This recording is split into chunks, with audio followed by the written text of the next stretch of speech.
What's up, Internet? You're tuning in episode 35 of the FlipScreen Games Podcast, a weekly video game podcast where two best buds from different nations come together to discuss the wide world of video games. I'm your host, Pete Bessie, joined as always by my very good friend and co-host, Mr. Stephen Radford. Hello, hello. Welcome back, Steve. What a week. What a time to be alive, you know? It's the spring is in the air. It's getting warmer outside. We're just about... Well, maybe where you are. Well, yeah, I forgot. You live in the land without sun or smiles, so... but, you know, we have smiles sometimes, but not often. It's all the queuing and the grey skies and the rain. If you lived here, you'd realise that that's why we don't smile all that much. It's like California. I can imagine why they're happy all the time and they're all so beautiful. It's the sunshine. I'll tell you what. That was the thing. I think we're going to talk a little bit later today about games that like didn't meet our expectations. Talk about things that did not meet my expectations. The first time I went to California, I was in San Francisco, which is like central, more like it's the up north half of California. It gets fucking cold there. I was there in the summer and I had to buy a hoodie because I was freezing. It's cold over there. I think it's meant to be similar climate to the UK in San Francisco because it's right on the bay. Yeah. And so you get that wind chill. It's that northwest, like it's very chilly and, you know, it's beautiful, but cold. It was chilly, you know. I had to buy one of those drug rugs. You know what I'm talking about? No. So No, I don't. That sounds probably bad out of context. It's like a hoodie. If you search drug rug, you'll find it. It's I've like seen it, a woven... You look like a hippie. Yeah, it's like a woven, like knockoff South American style hoodie, right? They're like actually called Baja hoodies, is what they're actually called. That not makes drug sense. rugs. Yeah, but anybody who knows the kind of person that wears that is probably a stoner. I'm like, let's be going real. to buy a Baja hoodie, and I'm not going to do drugs because I'm a good boy. That's what you say, Steve. But I think as soon as you buy a Baja hoodie, you're gonna start smoking grass. You just fall into the role. Yeah, you're just like in the role. You're just like, yeah, I've got to do it now. Yeah, and then like you'll put it on, and then the first time you pull it off, you'll just like have a tie-dye shirt underneath. You'll be like, no, what's happening? Yeah, I'd be into that. Yeah, I've just got a pocket full of mushrooms or something. Yeah, there you go. It's not cheap. So anyway, I'm going to be honest with you folks. I don't know how we got there, but I'm going to tell you that this episode of the FlipScreen Games Podcast is brought to you by our Patreon producers for the month of April. They are, of course, and you know, maybe that's where it comes from, right? It's April. We're all feeling a little foolish. We're all being a little silly. April is traditionally the rainiest month in the UK. I don't know about where you are, but that's the... History April says we get the most rainfall. April showers, of course, bring May flowers. That is the turn of phrase. So yeah, it's pretty rainy around here too right now. We had a big ass storm last night, but the sun has come out tomorrow, which is now today. So Annie was correct. Bottom dollar. Yeah, you better bet your bottom dollar, Steve. Speaking of folks who bet their bottom dollar, that's our Patreon producers for the month of April. They are, of course, Christian Oliveria, Christopher Valens, Gabriel Hasselmeyer, a.k.a. Sobi, Mary Berry, Smilky Shake, Waka Hula, and Zaid Ida. Thank you all so much for all of your bottom dollars over there on patreon.com/FlipScreenGames. Y'all are the realest of the real, and we appreciate your support of this fine program. So, if you want to be a part of the show, if you want to get perks and goodies just like they did, there's a bunch of ways that you can interact and show your support. Of course, head over to flipscreen.games. That's our website where you can find links to our Discord, where we've got an ever-growing community of dorks just like you. It's a safe, inclusive place for you to come talk games, keep the conversations rolling with us after the shows, get notifications when we're going live on Twitch, and all that kind of good stuff. So go check it out. Go check out all the cool content we're making all over the web, especially on our Twitch channel if you haven't before. I've seen a bunch of people who are podcast listeners kind of going and checking out the streams for the first time and liking what they find over there. So, you know, Steve's been live like damn near every day lately, but Wednesday and Thursday are our guaranteed days. So go check it out. The Twitch channel's been a good time. Come be a part of what we're doing over there.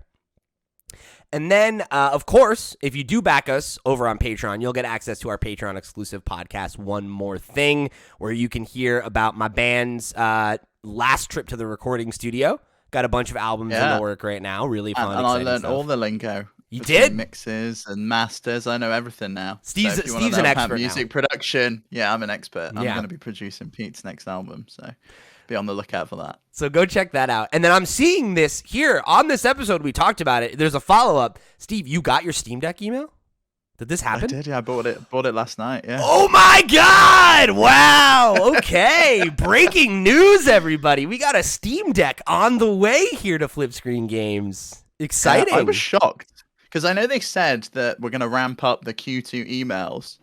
And I was just like, well, Q2 is a long period, right? It's like April all the way up to the end of June.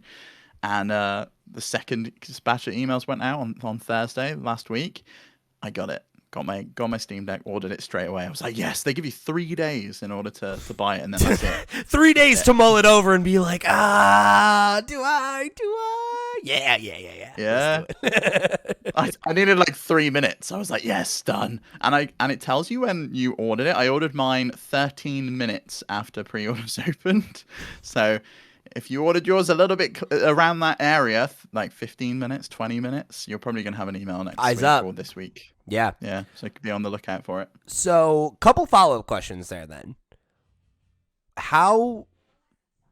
What the fuck? Sorry, there's music playing upstairs. Something's going on. I don't know. I think Sarah's having a party. I think she's listening to the new Pup record. Go check it out, everybody. Pup, my favorite band. But Steve, so follow-up questions about the Steam Deck. Do you know when it's supposed to ship? And what is like the first game that you're trying to download and play on it? Okay, so no idea when it's meant to ship. Apparently it's within 3 days I will get a tracking code. Their email system is quite clearly not set up for physical hardware. It says when you buy it, the following items have been added to your Steam library. Download the Steam client to open them now.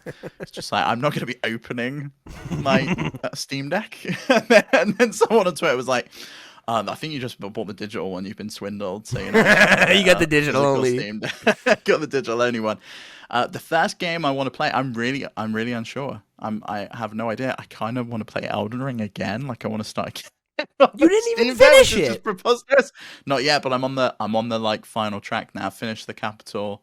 I'm on my way to like do the last bit up in the mountains and stuff. Asobi's been guiding me on the streams. Great, but finish the game. Go here. After that point, yeah, I think I want to do it again. I really want to try. You're really about to spend games. $60 on this game again, huh? Yeah, I'll probably buy it again. It's my favorite game of all time at this point. But what? You're just dropping bombs on me left and right on this show so far. This is now your favorite game of all time. Yeah, Elden Ring is my favorite game of all time at this point. But I think I might try out some other Souls games on there, like Demon Souls, Dark Souls, that kind of thing. But I'm also thinking, who the fuck I want to are go you? back to like some tradition, some of like the classic favorites, right? Like I want to try Fallout New Vegas on there, like some of those old games. I want to play Simpsons Hit and Run because I've been dying to play that game for ages. And there's the Steam version of it.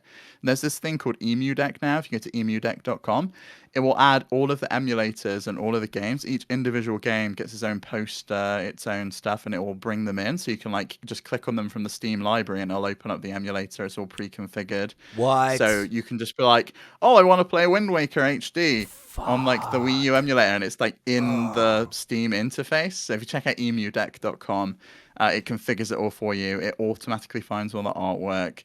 It installs RetroArch, it installs Dolphin, it installs the Wii U emulator CMU, and you can just play them there and then. So I'm probably going to be installing that as well. That's probably going to be a day one install on the Steam Deck. It looks so cool. Okay, so I'm gonna go out on a limb and say it's too late for this, but Zaid, one of our Patreon producers, I remember he told me that he had a Steam Deck pre-order that he would give to me because he didn't think he wanted it anymore. If anybody's got one, hit me up. All right, I might. Oh, so you want one now? You've changed your mind. You're like, oh, I think I want a Steam Deck now. Steve, I have a little bit of FOMO. I'm not gonna lie to you. You know, is it the emulator stuff that's like the big thing? Yeah, that's like the big thing more than anything. But the other thing I was thinking was while I was putting the doc together today, there was another main topic that we almost did that was going to be about kind of retro revival for like low poly, like PS1 and 64 style games. And I did like see a game that I was interested in. And I was like, man, that is something I do kind of miss about PC gaming, is like being able to be like, oh, this new little indie game looks cool. Like, let me pick it up before anyone's talking about it, and like be a champion for it, right? And like, you know, help it get attention. And like, I do kind of miss that aspect of PC gaming, but I also don't want a game on my PC. Yeah, and there's like so many games locked to PC and locked to Steam, right? That like Inscription, for example, still not right. Like I really wanted to play that, and it'll be. I really can't wait to play that. I've never got to Act 3, so if I can finish through Act 2, get to Act 3, I know in our Discord, Isaiah's been talking about it, and like he was just like, Act 3 is amazing, and you really need to finish the game, and I really want to get to that point. I'd like to play Disco Elysium on something that's stable, that's not the Switch version, that's like super slow. You have a PlayStation 5. I do have a PlayStation 5, but that for me is like the perfect end of the day bed game where I'm just like in bed, I want to read, I want to like play through that and like wind down with just a little bit of a game, but it's not anything that's like too massively intensive. Whereas like PS5, I want to play like the big hot like big games like Horizon and Deathloop and Ratchet and Clank and that. Steve, kind of I'm getting real close to the end of Horizon. I really need you to double back and finish that game before you start Elden Ring a second time, so we can do this spoiler. I will cast. double back and finish it. That's absolutely got to do this spoiler the cast. plan. Everyone wants you to finish Elden Ring, so we can do a spoiler cast on that. So you need to do that at some point, Pete, and you really need to commit to playing. I know. Everyone's been saying you need to play it off stream because there's no way you're gonna finish it just on stream. I know. I'm 68 hours in, and I'm not finished it. So I think I'm willing to play it off stream once I'm done with Horizon. I just need to wrap Horizon up, and I'm getting really close. Like I've done almost everything. I have like 75% of the trophies already. I'm like, oh man, I've played so much of this game. But I've also been thinking of maybe, because like I've been talking a long time that like I'm going on vacation in a couple of weeks. When I come back, I really want to add days to my streaming schedule. I'm like low key considering doing like a Soulsborne Sunday thing for a couple months where I'll just play a couple hours of it and like chip away, like wake up, play it early, and then be like, all right, cool. Like I'm going to move on with my day. And I was thinking doing something like that so I can have a dedicated time to just play that rather than on any given Thursday when we don't have something better to do.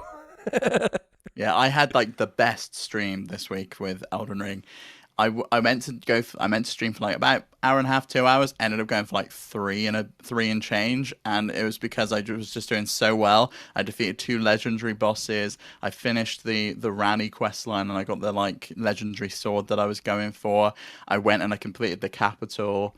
I just had a great time with Elden Ring this week, and I'm just way back on board with that game. It's incredible. I know it's like a month on, and I'm still playing it, and I think. For me, I often fall off of games. The fact that I'm still talking about it and everyone's still talking about it and playing it and people are still tuning in to watch it, I think it's testament to how much people love that game and enjoy it. And I do see myself playing it again. Probably not straight away as a new Game Plus run like a lot of people have done, but I do want to go in. And I want, now that I know the game a lot more, I think I can go in and know what I want to do at the beginning. Like you had the benefit of everyone on stream telling you like, and watching videos and things like this is the class you want to do, and you can go get a second samurai sword, and you can do this and you can do that. I figured all that out on my own, and I picked the wrong class, so I'm stuck with like the base bandit stats, and they fucking suck. Whereas I need to be like a confessor so I can do the magic stuff. So now I know that I'm gonna go back in, and the next time I play, I'm probably gonna just blast through it a lot quicker than I have done because I'll know what to do as well, which is obviously a big benefit. I just can't believe that you like this game this much and that you want to play it twice. You don't even finish most games one time.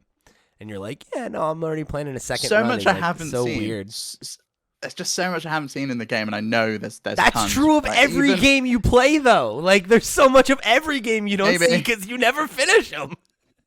There's also so little coming out. I looked at the lineup for April. It's dead. There is nothing this month. I'm so thankful. I'm so thankful that it is slow because Jesus, like I was talking about this with my friends Em and Sam the other night. I had dinner with them, and I was like, normally, if a game has its hooks in me, it's the only game I can play, right? Like I remember when in 2017, Horizon and Breath of the Wild were both out. They were competing for my attention. See you later, Horizon. No, I binned off Breath of the Wild, and I was like, I'm gonna Really? finish. No way. I was the opposite. Yeah, because it was an easy thing for me of just being like, I'm going to finish Horizon. Horizon has a more clear path towards like this is the end. Whereas like I was like, I could play. I don't know. I might play Breath of the Wild for 200 hours. Like who the fuck knows? So I finished Horizon and then was like, okay, now I can focus on Breath of the Wild, and I played that for another couple months. Which was fine, but like right now I'm juggling 3 different games, like technically 4, right? Depending on how much energy level I have or what I'm doing, where it's like in my free time right now, if I have the bandwidth to sit down and play a game, it's Horizon, right? If I'm deciding I'm going to go up for bed and I'm awake enough to play a game, then I'm going to play Kirby. If I'm not awake enough to play like a game, I'm playing Magic the Gathering Arena on my phone. And if I'm streaming, I'm playing Elden Ring.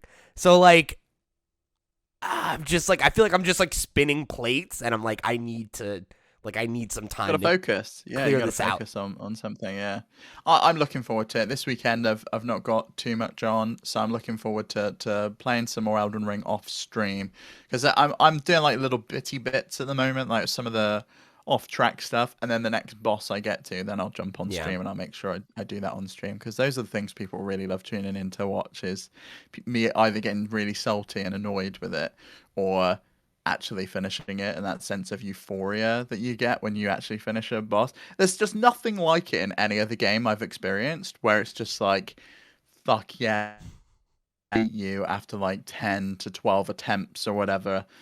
I can't believe I've done it. Because you egg yourself on. You're like, yeah, I can do it this time. And then it's like a really shit run, and he like stabs you in the first like 2 seconds, and you're just like, maybe not then. I don't know, Steve. I just feel like I'm beating all the bosses on like my first or second try. It's like, it's just so easy. You've not even got to Godric at this point. I need to see you do Stormvale Castle. Like that's the next thing on the next stream, because you've been grinding to level up so you can use your twin swords without having a heavy load. Once you've done that, we need to see I'm fucking ready, dude. I'm like ready. I feel like I'm kitted out now, and I'm like, I'm strong. I'm finally feeling strong. So I'm ready to go fight some bosses that are going to kick my fucking teeth in. Yeah, plus you don't have to remember now, because you've got 2 swords. You don't have to remember to do Y plus RB. It's so good. It's so much better for me. And now that block button that I was never using, I have that fancy new combo. Love it. Yeah, doing well with it. You're still enjoying the game though, because like people were asking, like, is Pete actually enjoying the game? Because like he's not been playing it off stream, and I'm like, I don't know. I think he is. He says he is, but I don't think it's hooked him like it hooked me. That's where I'm at with it. Where like I am enjoying it, but I wouldn't say that it's like hooked me. Like if I didn't like it, I wouldn't still be playing it. Like if I was getting no enjoyment out of it, I wouldn't be able to keep coming back and playing more of it, just to eat shit and entertain people. I think I would have hit a breaking point with it at some point. When you were drinking, that was a fun stream. That was one of the best I've played. I died like once. Like it was a point where I was like, I'm just taking drinks. Courage. But yeah, I'm definitely still enjoying it and having fun with it. Like if I wasn't, I wouldn't tell you I liked it if I didn't. Right?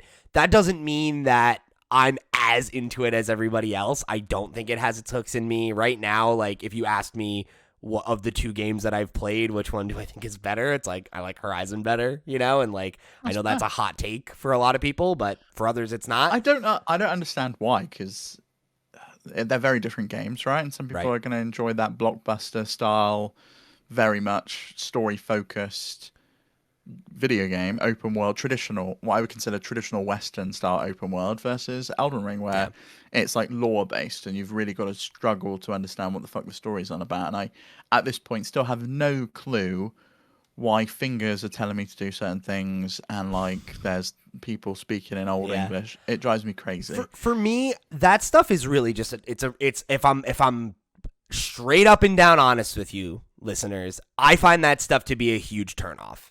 I think that the story in this game feels like the same boring, generic-ass story in, like, every JRPG, right? That is, like, not so fun, which is how I feel about most JRPGs. I feel basically like, every JRPG is the same. But a lot of people like those stories, and a lot of people have said to us, and I know people have written in, like Zaid, for example, Yeah. who have said Horizon felt like a generic RPG. I didn't get it. I didn't understand it. And so a lot of people feel that way about Horizon in the same way that you feel about Elden Ring. Yeah, and it's just I just struggle to understand that. I mechanically, like the way that Horizon delivers its story is that, and I totally get that, right? Like it's very much the go here, talk to a person, go here and fight an enemy or run an errand, come back, talk to that person. And like that's a very traditional way to have like a story told in a game through cutscenes and like all that kind of shit. And if that doesn't appeal to you, fine. Like that's fine. That's a stylistic thing. But the idea that like the world of Horizon is generic and the world of Elden Ring isn't is like laughable to me, because I literally could not point you to another IP in any medium. Well, maybe not in any medium, but Horizon is more unique in its story and its presentation and its style than most other video games. Mm-hmm. And I do think the monsters in Elden Ring, though, the enemies are so creative, Yeah. so sickening and disgusting when you see some of them. Yeah. That I've not seen anything like that in another video game, and I guess maybe that's similar to like other Souls games, because I've had people tell me when I've been streaming the game, oh, this is a traditional Souls like enemy. He's been in all of the games. Yeah. They put it in. It's like fan service kind of thing. And I'm like, he seems really cool. I know they do a thing where like a lot of times there will be a boss in whatever the current game is, like teases the style of a future game, which is like cool. Like, oh, that's interesting. and like again, like I'm not trying to talk shit, right? Like I've found a lot of things to like about Elden Ring, but a lot of the things that have always historically turned me off to Souls games, I still find to not really be appealing. Like I don't want to work for a story that way, right? Where like I like lore, right? We've talked about that. I am the kind of person who I read every fucking codex entry in Dragon Age, right? In Dragon Age But Origins I think that's and maybe Mass what Effect and I think that's maybe what neither of us have done is any item you pick up has a whole lore behind it, and you can go into your inventory and you can read about it, and Yeah. it'll tell you who to give it to, and it'll tell you about it. But I don't am not care that person is the who- problem. Yeah, I'm not that person who usually cares about it, and I don't care about it in this. I didn't read any of the books in any of the Elder Scrolls games. I'm not really in those games for the story, in the same way I wasn't in Breath of the Wild for the story.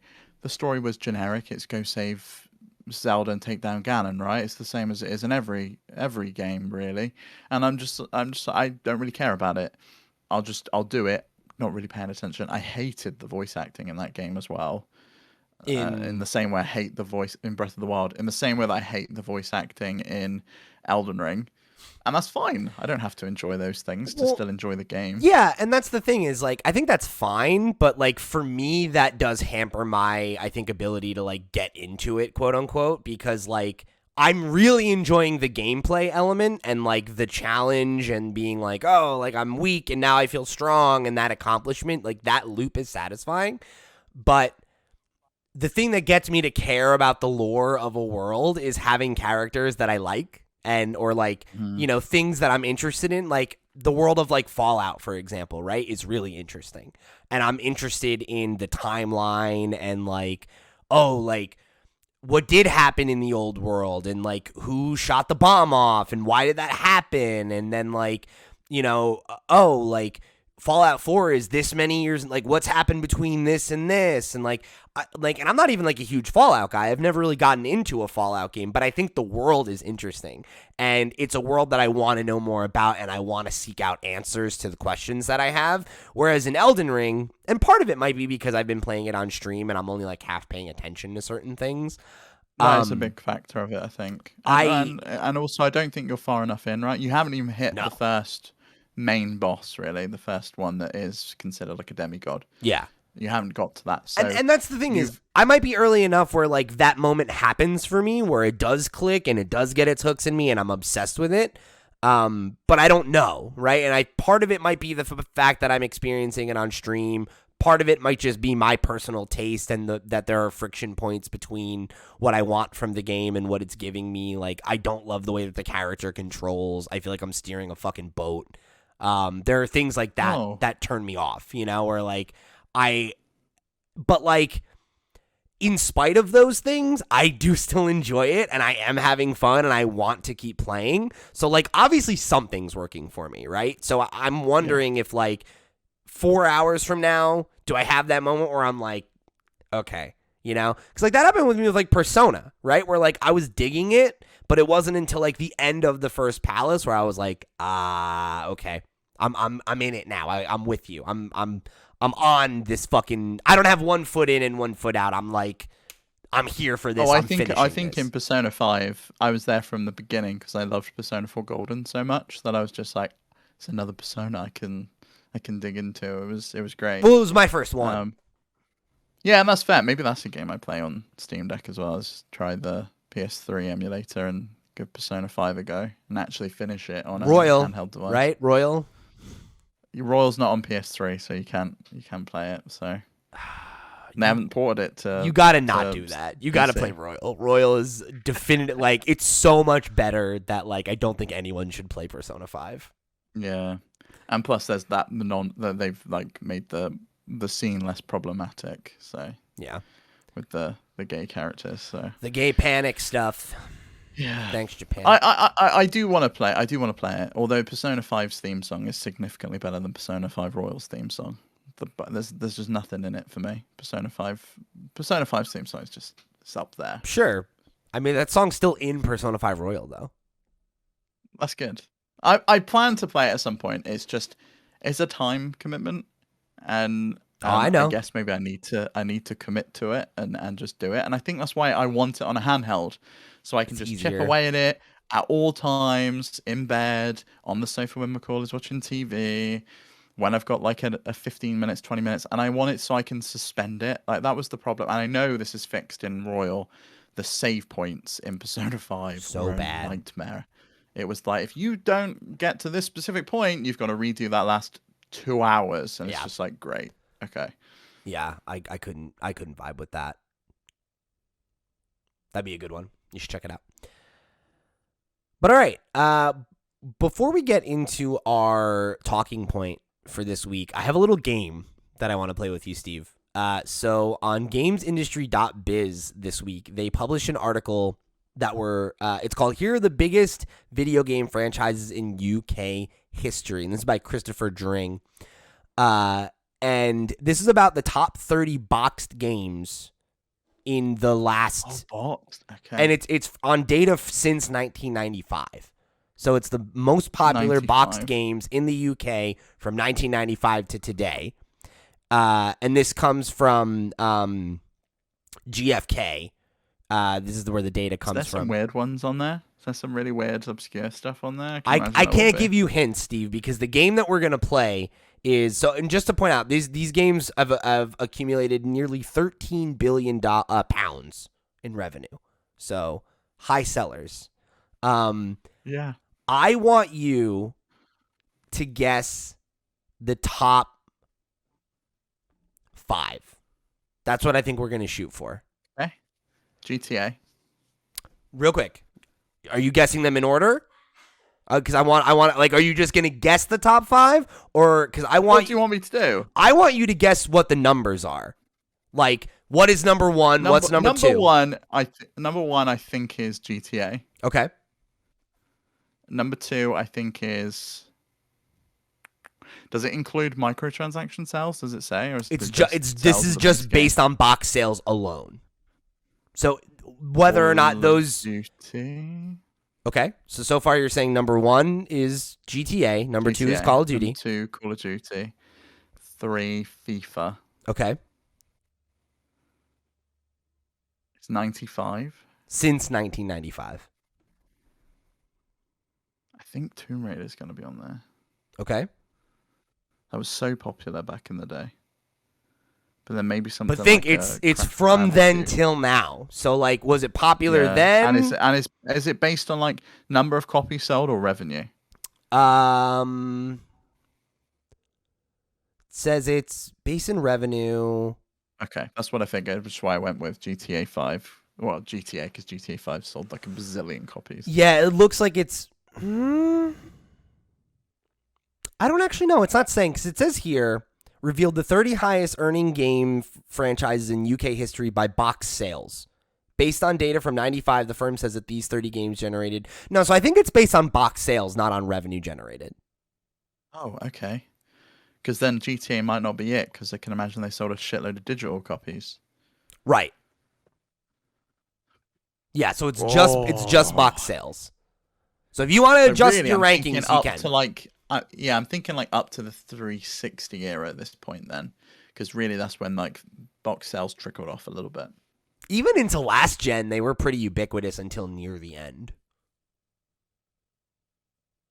I think I'll stick with the top two. I think Call of Duty. GTA number 1, stick with the top 3. Call of Duty GTA, number 2, Call of Duty, then FIFA. And FIFA number 3. Okay. So you got 2 more. And it's franchises. I think Mario. Okay. Number 4. Mario. Then for number 5. Box sales in the UK, number 5. We liked PC games in the 90s, but then that's when the PS1 and the N64 came out. Crash Bandicoot, number 5. Okay. Final answers. Yeah. Okay. So you totally botched the order, but you guessed 4 of the 5 top ones. Oh, okay, right. So is partial Call of Duty credit. number 1? No. Or FIFA? FIFA's number 1. Fuck's sake, fucking football. So FIFA's number 1, Call of Duty was number 2, Mario is number 3, Grand Theft Auto is number 4, and Lego is number 5. Lego! I wouldn't have even clocked it, all the Lego games. Why was Crash Bandicoot on the list? Did it even make it in there? Let's see. Yeah, those Lego games are ubiquitous. Crash Bandicoot is number 27. Fuck. Okay, right. That was not popular. I'm pretty happy though. 4 out of 5. No, you did well. 5. The order's like bad, but yeah, that's like pretty decent. I didn't really expect you to get the order. I wanted to just see if you would get any of them. The fact that you got 4 of the 5 top games and that one of them is like Lego is like you did good on that one. Awesome. Yeah, I'm happy with that. But the Lego games are just I don't really gel with them at all. I know everyone's really excited about Lego Star Wars. They're really popular. Going to be playing it. You know? Yeah, and I know Chewie's playing it. It's probably going to be talking about it over on Nintendo Noise next week. But I don't know. I never got into them. Macaulay really loves them. It's like one of their favorite games. Like that Lego City game on Switch. Like they were obsessed with it. I feel like the big thing with them is they're like a true all ages title. Because most of the time when you say all ages, you mean it's for kids and it's child appropriate, but I think adults legit like the Lego games, but they're also very popular with kids and they're popular with like families. It's like a good game for you to play with a kid because they can actually contribute and not like hold you back and you can enjoy it together. And like I think that's why they're so also like they've done so many like between Star Wars and Harry Potter, if you like and a Marvel, franchise, and DC. Yeah, Macaulay's playing the Marvel one at the moment, and it really is like all of Marvel. Like seeing Lego Guardians of the Galaxy, like Lego Groot or whatever. It's just like it's so strange. They were playing it when we were over at my parents' house, and my mom was watching them. So I keep looking up and thinking I'm gonna see like actual people, and it's just Lego, and I'm just like, yeah, it's cool because those games are really just like destruction games. You smash everything, collectathons. You get all the pieces, you collect the stuff, and then you build them. I've never really gotten into that style of game, but I can understand why they're really popular. So the other one that you called out was Tomb Raider, and that was actually number 20. Tomb Raider was really popular in like the PS1 era. Those original Tomb Raider games. I remember that it was one of the reasons my dad told me he got a PlayStation 1 because he bought Tomb Raider to play on his PC and it wouldn't run properly because you had to have like a really good video card back then. Like one of the original like Voodoo. Remember the Voodoo 3D cards before they became like NVIDIA?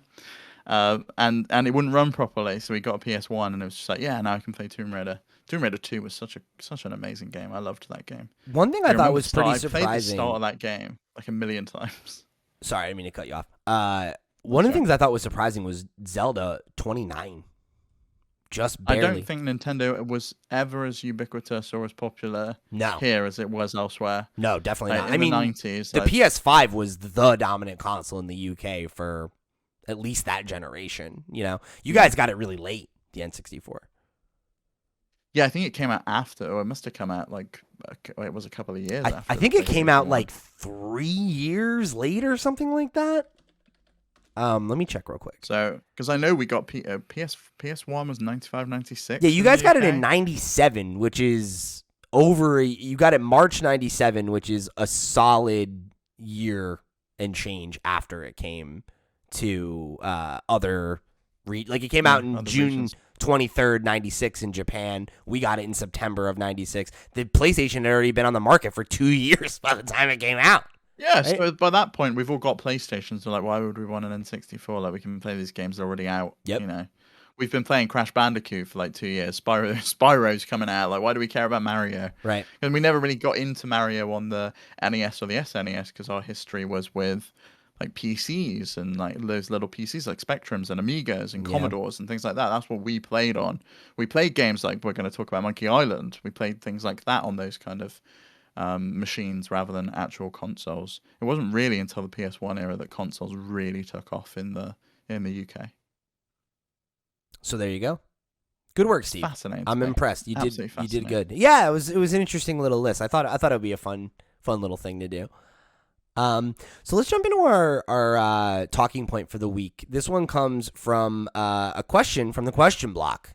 So Andy Radford wrote in and said, quote unquote, the best game I've ever played. We've all said it, but what is the worst game you've ever played and why? I thought this was a great question. You never talk about what's the worst game you've ever played. And I like the idea of using this as like a segue to also just maybe talk about games that have like disappointed us. Because I think that's a longer list. As Square would say, didn't meet our expectations. Yeah. So I think the worst game I've ever played is surprisingly a pretty easy answer. It's notoriously one of the worst games ever made, and it's the E.T. game. I've never played that. Is it really bad? It's so bad. Let me see real quick. It's E.T. I think it was Atari 2600. I think. Let me see. Atari 2600, 1982. This is that game that was famously so bad that they dumped a bunch of them in a landfill in the desert, and it was like unearthed a couple years ago. Like, this is a notoriously bad video game. They refused to admit it, but obviously crazy fans went and dug them up and was just like, yep, there they all are. Which is awesome. I want one of those cartridges that were dug up so bad, just as like a weird piece of history. But in college, I went to a community college before I went to university, and at that school they had a video game. It was like an intro to game design course, and about half or more, maybe 60-40 split of the class was actually like a video game history class. It was really interesting, and I learned a lot about retro games back then.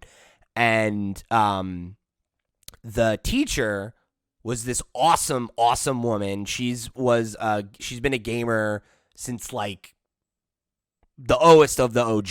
Like, she's an old school gamer, and she has every console she's ever owned in great condition with a bunch of the software, and has bought new stuff because she collects retro stuff and would use it for the course. So near like once we got through a bunch of the like kind of preliminary, like, let's learn about coin-op pinball machines and like blah blah, like when we got to like the Atari era and stuff, she started bringing the games in so we could try them. So like I tried a bunch of 2600 games. I got to play like ColecoVision and Television, like all these old ass consoles that I'd never placed hands on before. And boy, that ET game is fucking broken, man. Like, there's this mechanic where you fall down pits randomly and you're supposed to be able to jump back out, and there are a lot of them where you'll fall in and it'll glitch out and you can't get back out, and the only way to progress is to start the game over. And notoriously, the game doesn't end. If you get to the ending, it glitches and it just doesn't show you the end of the game. They never tested this game, did they? No, I'm pretty sure they coded an end to the game. It just doesn't work. Fucking hell. Which is fucking insane.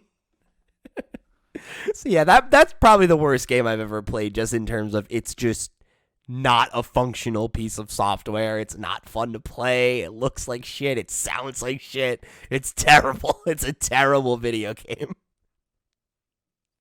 Yeah, I really struggled with this one because there's tons of bad games, right? And I think it depends what you're looking at. Is it from a technical standpoint, which obviously the ET one is. Maybe it does have some fun elements to the game, but it just is Nope, fundamentally broken. it doesn't. That game's truly okay. zeros across the It's board. truly trash. Like, Okay. just like, there's not a redeeming quality to it. But the worst game of all time I probably played is probably some crappy mobile game that I downloaded, and then it was just riddled with adverts. Basically, any mobile game with like microtransactions or riddled with adverts, you can mark as one of the worst games of all time. I will not play them. I will instantly delete them. But I was having a look through some lists to try and like jog my memory, and I distinctly remembered Tomb Raider: The Angel of Darkness. Do you remember that game on the PS2? No. And like it was after the movies came out, and they started like trying to transform her into be like more like the movies, and like the branding of the game turned into like the branding of the movie, like that Lara Croft like pyramid style text. It was just bad. Tried Like, to they make her gave look her like weird- Angelina Jolie. Yeah, they gave her these like weird, goofy sunglasses. There was, Oh, like, I issues remember with the sunglasses. camera. Yeah, it Yeah. was just like, what the fuck is this? We came from Lara Croft having been the same since like the original version all the way up to Last Revelation, like on the Dreamcast and on the first PS2 game. And then it moved into this, which was, I actually think this was the first PS2 game. And it was just bad. It was a really bad game. I think it was the first Tomb Raider game I never finished. It was not a good game, and I loved Tomb Raider. It was one of my favorite franchises as a kid. Going from the PS1 games, I remember all the cheat codes that we would do. We would like print out these Dad would like print out these game facts sheets. Do you remember back in the day? And it was like all plain text, like typewriter text, and you'd have to like figure out, well, where exactly am I? And I've got to like look at this thing. I had a There's, like, no binder. pictures. I had a binder, a Pokemon binder filled with cheat codes that I had printed out on cheatcc.com. Yes, CC. I remember that. There was another one. I can't remember the name of it. Cheat Code Central. It was always that like plain text, right? It was ridiculous. And I couldn't comprehend this game at all. I do not recommend playing Lara Croft and That's so funny. Angel of Darkness. It was bad. It was like some weird story as well. I'm sure it was like some strange story where you're like breaking into like a building and like stealing stuff, and it went all like Mission Impossible style, and you weren't actually going to like raid tombs like you were meant to in Tomb Raider. I'm sure that something happened. Like yeah, it was bizarre. Oh, Tomb Raider Chronicles was bad as well. That was the first one where they gave her the stupid sunglasses, and then it moved into the Angel of Darkness. Like Tomb Raider Chronicles apparently is the worst selling game in the series at 1.5 million units. It was the last one on the PS1. That's not good. It was really bad. Really bad. That was when they started making it. Yeah, look at this. It's like some fucking Harry Potter shit.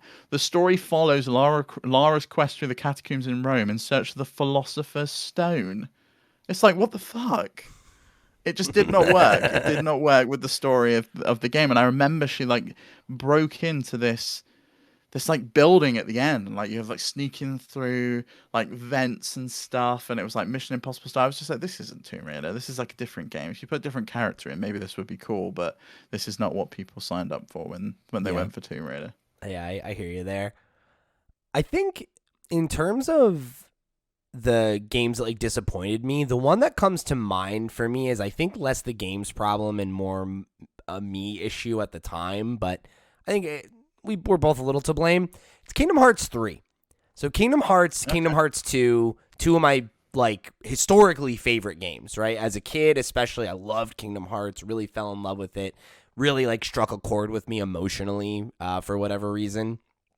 And I always just had a lot of love for the Kingdom Hearts franchise, and I've played all the fucking wacky ass spin-offs. Like I kept up with it as much as I could, and yeah, and you know, I was really amped going into Kingdom Hearts 3, and I remember when I started playing it, I was like so into it because I was like, it's exactly what I wanted. It's basically a PS2 game. Like this is the game that should have come out in 2008 or whenever. Like I forget. I think that's right.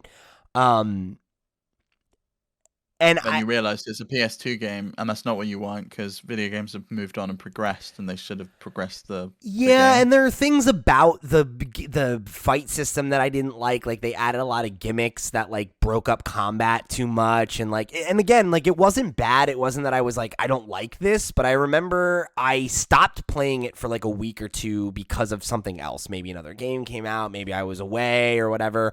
And it was one of those things where, like, as soon as my momentum with the game was broken, I was like, I don't really feel like I need to go back to this. And feeling that way about it is what disappointed me, because I do still want to go back and finish it. It's a game I definitely like.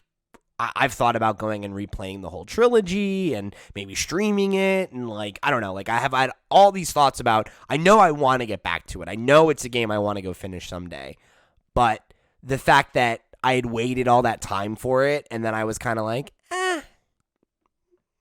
I could take it or leave it, was just a bummer. And I think part of that is that's an emotional journey I started when I was like 8 years old, and it doesn't hit the same way anymore because I'm an adult.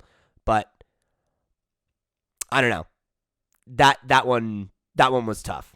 It's like I wanted more from it than I think it was able to give me. That's understandable. I think the problem is they had I don't think they could have catered for everyone, right? There are going to be some people who want that game to hit exactly as those old ones did and have the same game style and it feel the same. And there's probably a lot of people who have seen video games progress since then and want it to take on more modern traits and more modern game design and I just feel like I styles wanted and- it to have less bloat more than anything. Like, it was like there's this whole mechanic where there's these like random attacks that you can do that are like circumstantial, and they're like very like busy, and like you're just like flying all over the place, and it was just like, I just want this to feel more like Kingdom Hearts 2, and that sucks. It's like, I want this game to feel like a game that came out like 12 years ago. Is like not a great, I don't know. No, yeah, it's not good look, really, is it?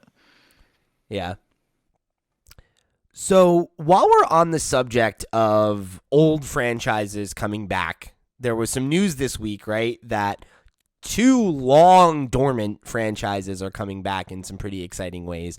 Of course, we have a brand new Monkey Island game being worked on by the original creator. Huge win there, Ron Gilbert, coming back. If you're a point and click fan, big news. Yeah, I'm a big point and click fan. I don't have a lot of nostalgia for Monkey Island, but that seems Thimbleby crazy to me. Park, How can you which be was, one like- without the other?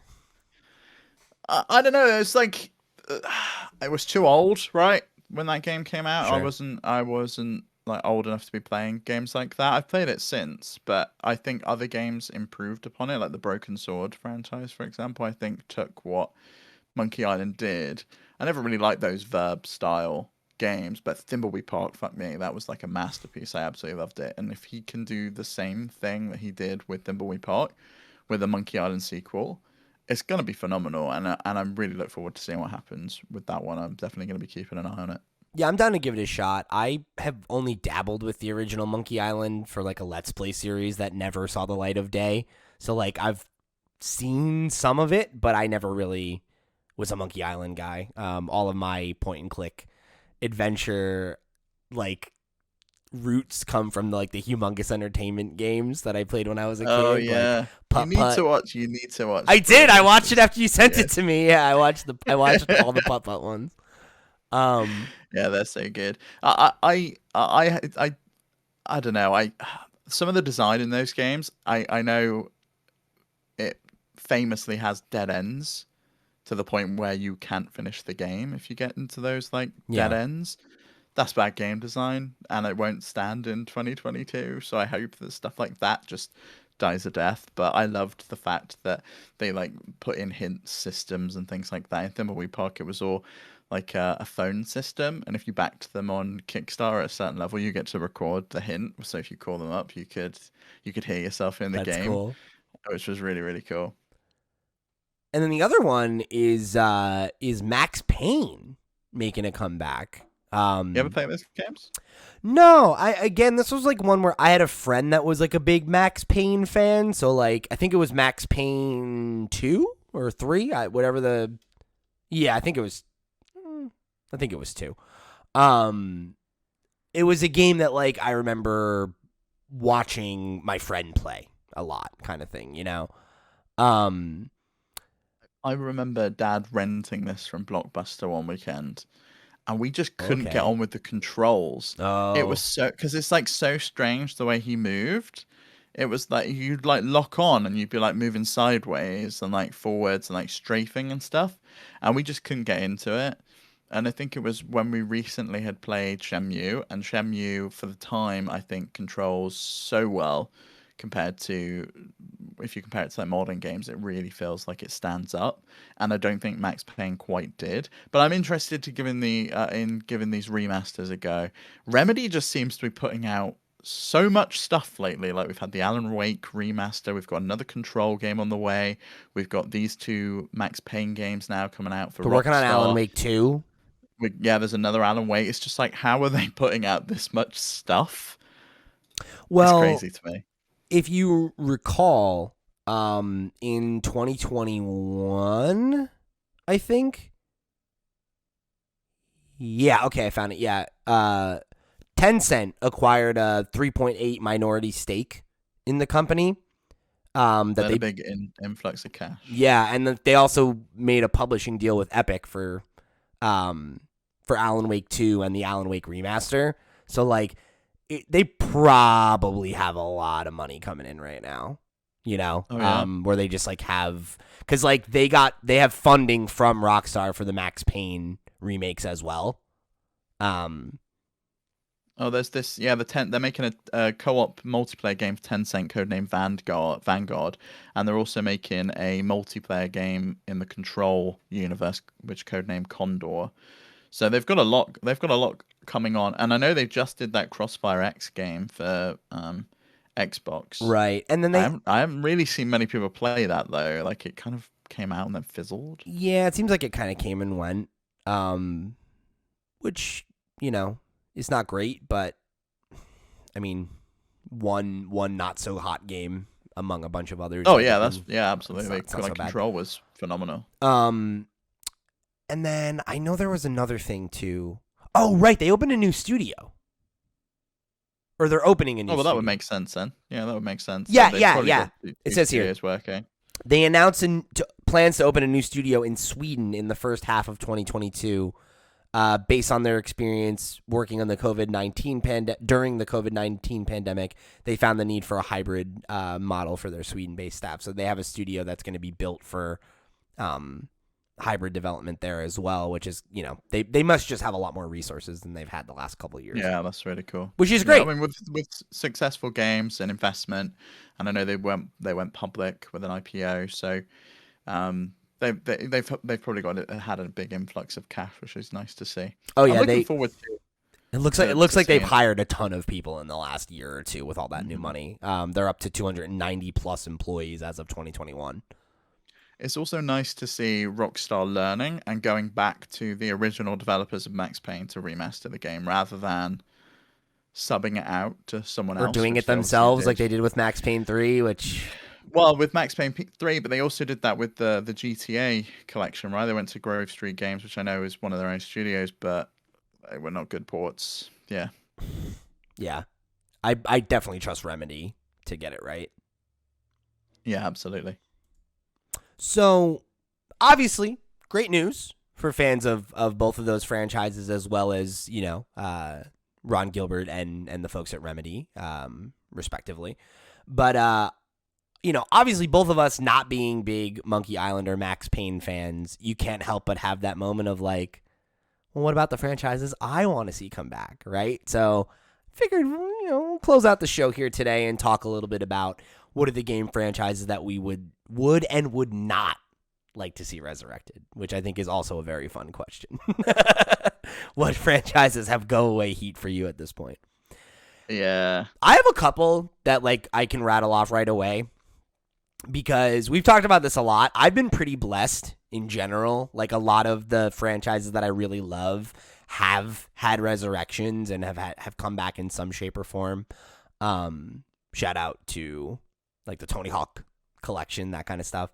I'm the same though. Like I was thinking about this, and I was like, all the ones I could think of are like, Baldur's Gate's coming back, right? Yep. We're getting a Dead Space game. Yep. Prey had like a resurrection. There's just so many games that have come back. I got a new Broken Sword a few years ago, Broken Mhm. Sword 5. I'm sure they're working on Broken Sword 6. There's a ton of games that that came back that I never thought I'd see again, and I'm so excited that they did. Baldur's Gate was probably my number one pick, and then I remembered, oh wait, Larian's making a new Baldur's Gate game, and they did an amazing It's job 3, right? Is with what it's called? Divinity. The new one? Yeah, Baldur's Gate 3. It's a traditional sequel. They got the rights from Dungeons and Dragons, so it's actually a D&D game, which is really cool. They can play it as if it was pen and paper D&D, all the traditional controls and things that you know. But it does have like, or am I thinking of a different game? I feel like that's the one. It has like character conversation cutscenes stuff like that, right? It does, yeah. It looks a lot like a more like open like Dragon Age, which has me so excited. Like I really want that game to just like hit 1.0 and come out already. Yeah, I think it's going to be good when it does eventually get finished and come out. I'm really looking forward to that one. I would like them to. I know we got a new Dark Alliance game. One I wanted though wasn't a traditional Baldur's Gate Dark Alliance like we had. The top down isometric. I love those Remember games. the Ghost games from the PS2 era? I They're fucking so good. love those games. They're fun. I wish they had online multiplayer because I'd play them with you. Like I know I they came to know. Switch, but it was like no online multiplayer. It's like, come on, put that in and we'll stream the game. 100%. Yeah, I would definitely do that. We play it through twice in a row, so we both get an ebony sword, and then you do the final run. You're just fucking people up. Yeah, that's a great. I fucking love those games. Those are so fun. So there are a couple that come to mind for me. First one out off the rip, Monster Rancher. I love the Monster Rancher series. I feel like there's a lot you could do with a modern like take on it and like kind of freshen things up because of how far we've come with, like AI and just the ability to like add more layers to it so that the monsters that you have feel more alive and that you can have like deeper interactions with them. And, some of the stuff that they started exploring in like Monster Rancher 3 and Evo, or 3, 4 and Evo, I should say, are all things that like I think you could do so much more with now with the power of like a PlayStation 5 versus like the PS2, which is the last time we got a proper Oh my god, yeah. Mainline Monster Rancher game. Can you imagine what the monsters could look like now? Yeah, and like you could have a bigger library of them. Like one of the big things was like fusion. You could have more options for fusion.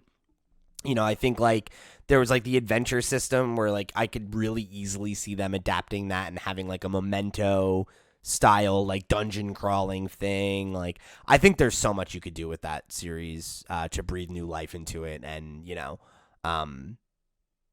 just present a modern take on it rather than just like drudging back up old stuff for nostalgia's sake, which is still cool, but I would really love to see a new game.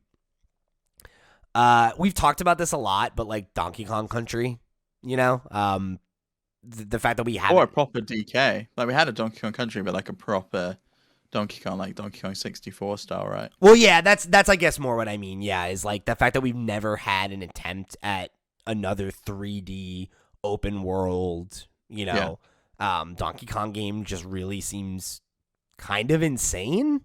Like it just Was it popular? Did it sell well? I mean, I always thought of it as being popular. I don't know like what the sales look like comparatively. Let's see. Because like it could well be that maybe it didn't sell as well as Nintendo thought, and they're just like, oh, maybe Donkey Kong's not as popular. We can like do these lower, more simple. I feel like it's the fact that Rare left. Yeah, could well be, but they've got so many people in house now, right? Look at Kirby, for example. You could give it to, that team. You could give it to the Mario Odyssey team. Okay, there's a lot of stuff they could do with it. So here's the thing. according to the release, it had sizable marketing campaign. It was typical. It was double the typical budget for a marketing campaign for the game. And let's see. Nintendo projected sales of 2.5 million copies within 1 year and then later increased that to 4 million copies, 1.5 million more than The Legend of Zelda Ocarina of Time. Okay, then yeah, it was really popular. Yeah, So, so I mean, it obviously sold well. bizarre. I don't know. That's always seemed kind of crazy to me.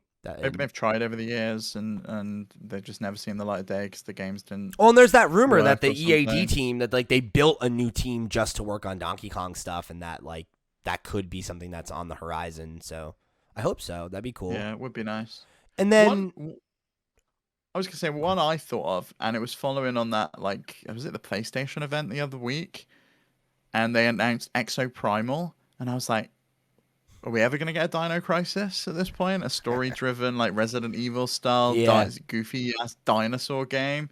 That would be really cool. I'd like to see them do that. If they did that in like the RE engine, make it That'd be like so a Resident fucking Evil cool. like 3 or like a Resident Evil Village or whatever, it could be really cool. And those games are silly. So it'd be nice to have a bit of fun with that engine. I feel like that's something I would like to see more in AAA games in general. Is like, The silliness. yeah, video games used to be sillier and like a little bit more wacky, and that's something that like it's not gone in games, but it feels like it's mostly reserved for like indies now. And that was something that I always loved about games, and it's like the same reason I love comic books. It's the same reason I love cartoons. Is like give me more wacky shit, you know? Like, Yeah. don't get me wrong.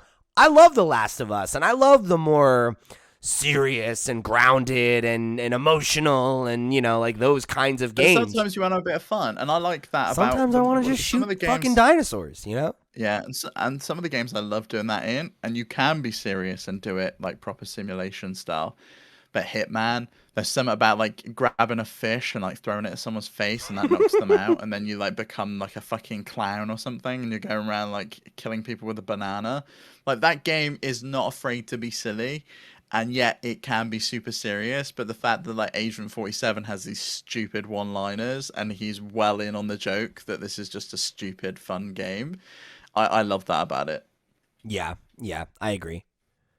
And then I think for me, a lot of the other ones that come to mind is like I would really love to see more arcadey like sports games come back, because like that's Mario Hoops.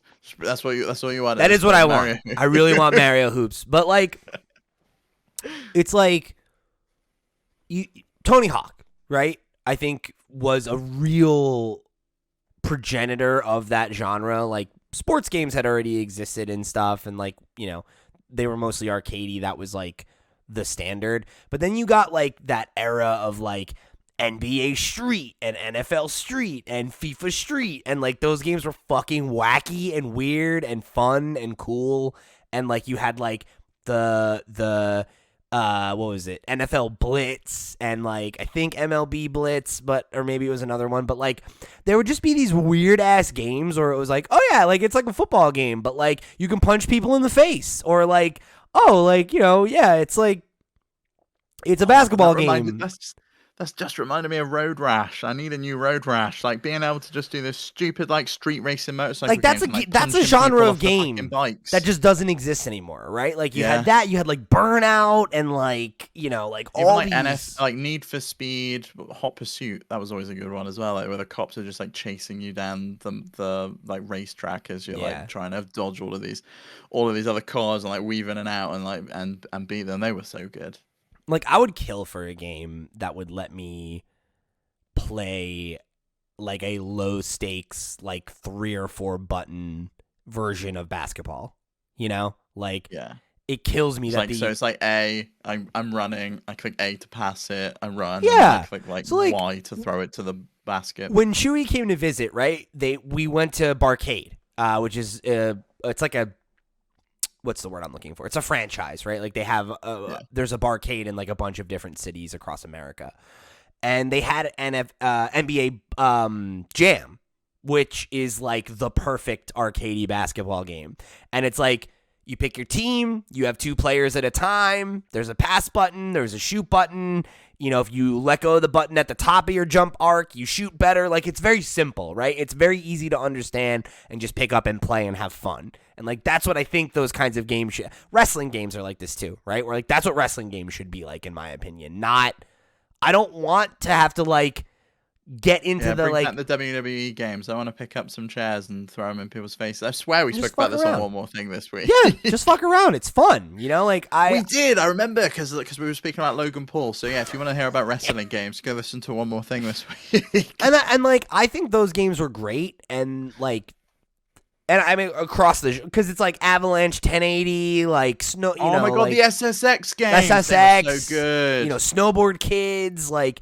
There were a lot of games like that were just like, it's just like a fun, low stakes, like fuck around. And, you know, like I think those games are really fun. And I've never been interested in sports, like historically, right? I've never been a sports guy.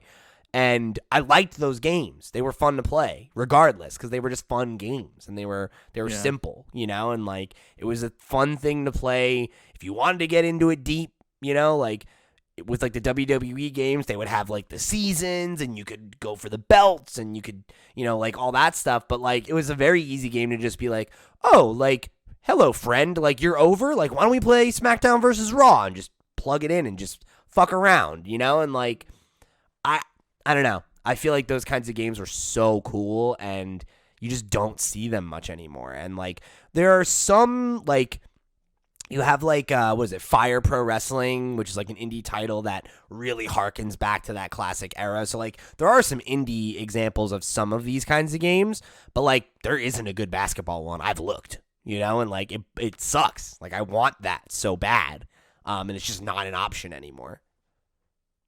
Hopefully, someone does that. I could see something happening with that. It just sucks that there's like a monopoly on them now. Cause like you think about when we were kids, right? Like it was like you had like there was like the NBA Jam from, I think it was Jam, right? From EA, and then you had like 2K and like 2K games, there was competition. And like you had Madden, but then you also had like double NCAA. Or NCAA, I could see those like coming to an end though, and more companies following like the Disney's lead, right, with the Lucasfilm games, and it's surprising to me that there isn't like NBA games or whatever, or NFL games, and they're like doing this kind of thing where they're controlling the licensing. They're saying, right, you're making this style of game, and we're going to work with you to make this style of game, and then we're going to have a mobile game, and we're going to have like a turn-based trading card game or something. They could do a lot